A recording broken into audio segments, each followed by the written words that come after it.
Oke, selamat pagi, siang, sore, atau malam. Back with me, Leo Morrison, Spider 9. Dan hari ini balik lagi di episode Mark Review ya. Mari kita review. Hari ini mau gue review adalah this one ya, Joyo R26 Monomate gitu ya. Ini pedal sebenarnya udah keluar beberapa tahun lalu kali ya, udah sekitar 2 tahunan mungkin.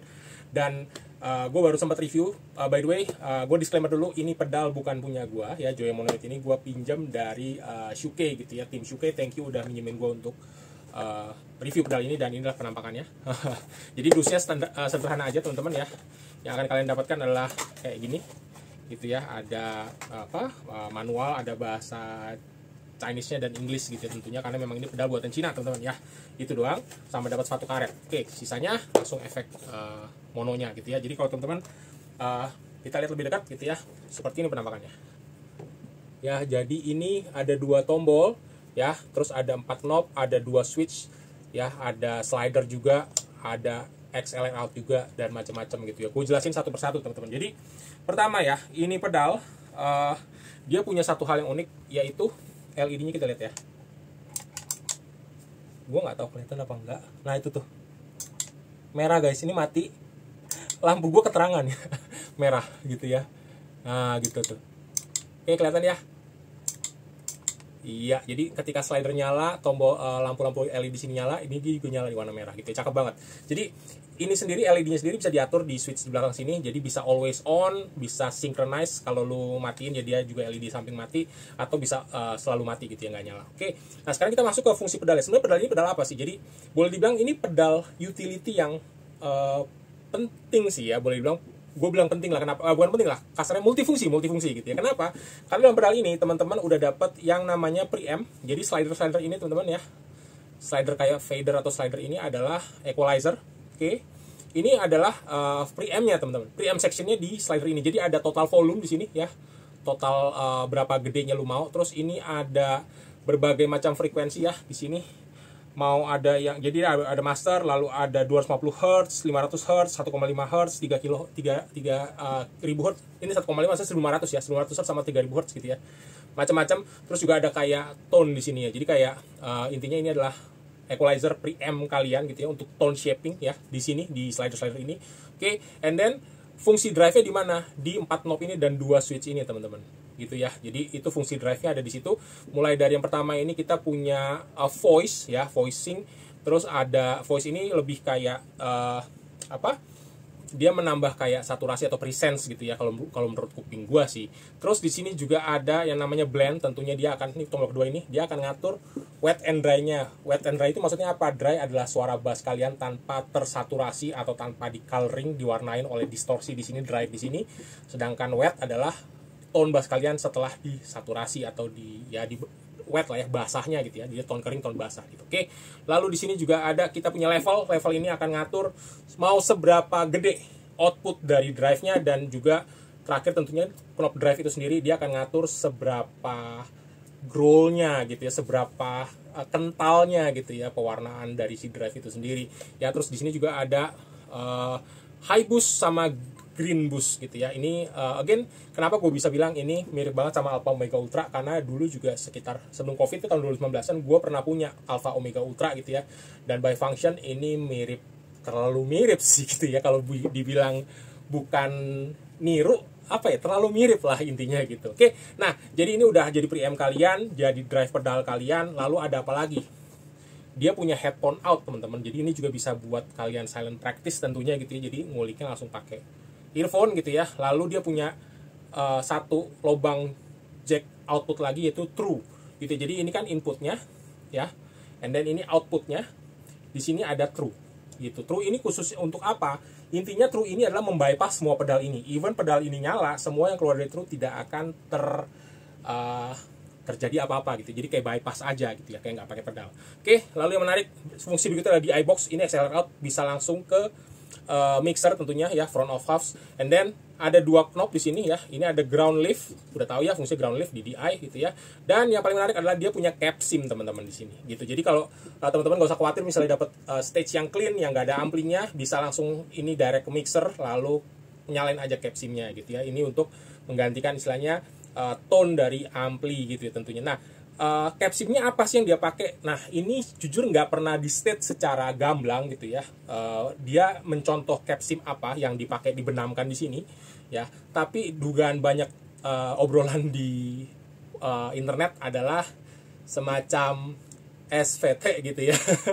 Ampek SVT 8x10 ya. Banyak yang menduga-duga itu karena karakternya again mirip ke arah sana gitu ya. Nah, terus selain itu dia pakai 9 volt ya, adaptor biasa tipe Bose ya, yang kayak biasa kalian pakai buat efek-efek ya. Dia pakai DC 9 volt, center negatif tentunya. Dan setahu gue dia nggak bisa pakai baterai teman-teman, jadi ya emang harus kalian pakai gunakan dengan PSU ataupun apa namanya adaptor. Kok jadi blank gue. Oke, so kayak gitu fungsinya. By the way, ini ada dua foot switch ya, ada on ya, sama ini drive. Jadi kalau on aja yang nyala, ini hanya mengontrol equalizer di sini, preamp aja. Sedangkan 4 ini sama 2 switch ini nggak ngaruh apa-apa. Ketika kalian nyalain yang drive, barulah 4 ini ngaruh. Gitu ya, kurang lebih begitu cara pembedanya. Oke, gue rasa itu hari ini gue akan coba demoin. Sebenarnya ini pedal udah sempet gue pakai di covernya Disturb ya, yang terakhir, yang Stricken. Ya, gue udah bikin cover Disturb Stricken, dan itu pakai pedal ini teman-teman gitu ya. Jadi kalau mau denger sound yang udah di mixing itu bisa denger di situ. Tapi ini boleh bilang ini sound mentahnya karena gue langsung direct ke ampli gue gitu ya di sana. Sorry by the way, mulai keringetan gue kayaknya. Oke, so hari ini gue akan demoin dengan bass Watchman gue ya, sama bass yang gue pakai di cover Disturb tadi ya, Stricken. Gue akan pakai bass ini dan kita akan dengerin soundnya dulu, yang cleannya bagaimana, and then sound preamp-nya bagaimana, dan sound drive-nya bagaimana gitu ya. Hopefully ini bisa terrecord dengan baik ya, karena again gue nggak pakai sound card di sini, hanya langsung dari HP. Oke, langsung aja kita coba. Oke, bassnya udah nyala ya. Oke, ini kita coba dalam keadaan dua-duanya pickup gue nyala. By the way, tone gue buka full karena bass ini pasif ya, jadi nggak ada baterai. Oke, terus humbucker gue kasih tengah ya, dan ini sound berarti cuman bass doang, efeknya belum kita nyalain ya. Kita coba.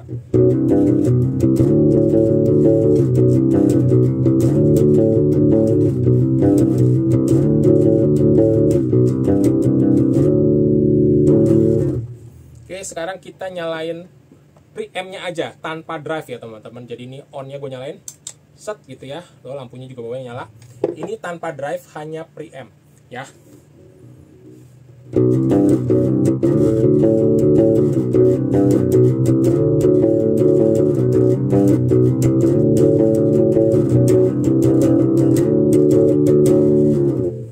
Oke, sekarang terakhir kita nyalain drive-nya juga.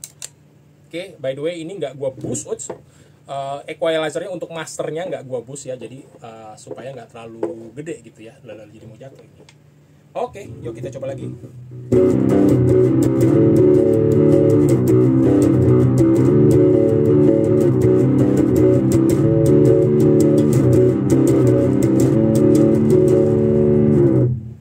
Nah, kurang lebih kayak gitu teman-teman. Jadi semua ini kan karena udah nyala ya, baik drive section maupun preamp sectionnya.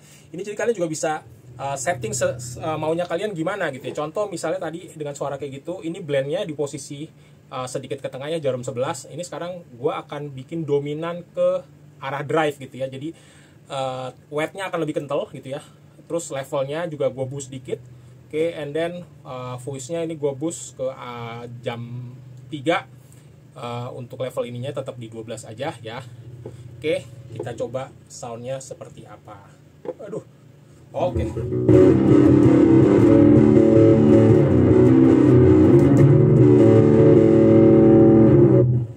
Berasa banget ya lonjakannya ya. Gua nggak tahu, tapi kalau di ampli gua sih berasa banget lonjakan drive-nya. Jadi lebih tebel, lebih growl gitu ya. Kita coba di senar B by the way, senar bass gue ini BEAD. Jadi paling atasnya senar B ya.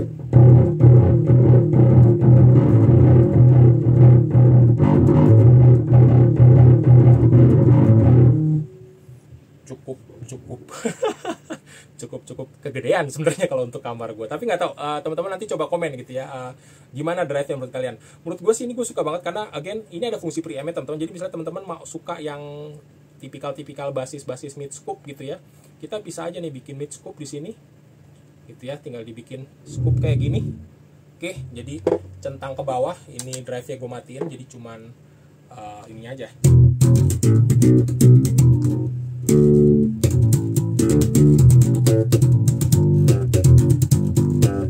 Kalau dimatiin, dia scoop-nya masih berasa nggak?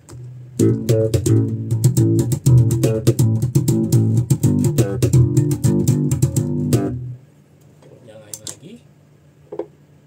Aduh, mau jatuh mulu nih, keberatan kabelnya.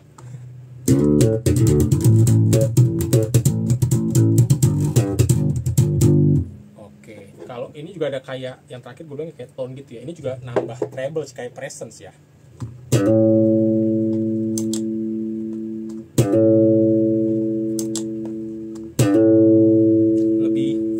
Lebih kayak sedikit treble-nya naik gitu ya, low mid high-nya juga naik.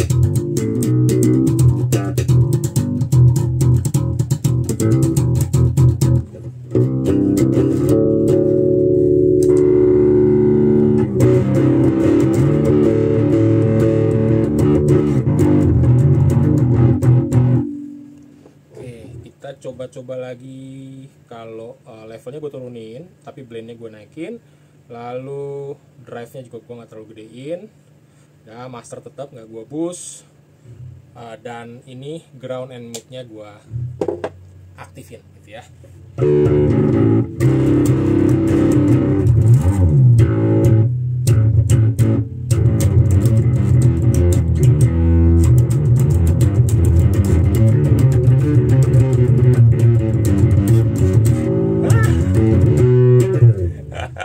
Maaf kepleset. Oke, kurang lebih kayak gitu teman-teman.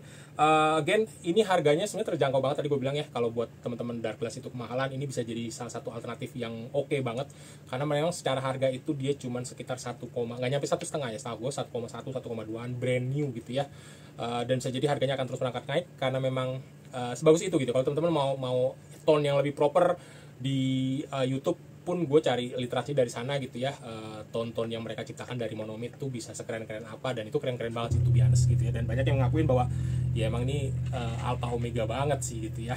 Oke, so itu aja mungkin review singkat dari gue ya untuk Joyo Monomid Joyo R26 monomid gitu ya. Oke, Leo Morrison sign out, bye bye.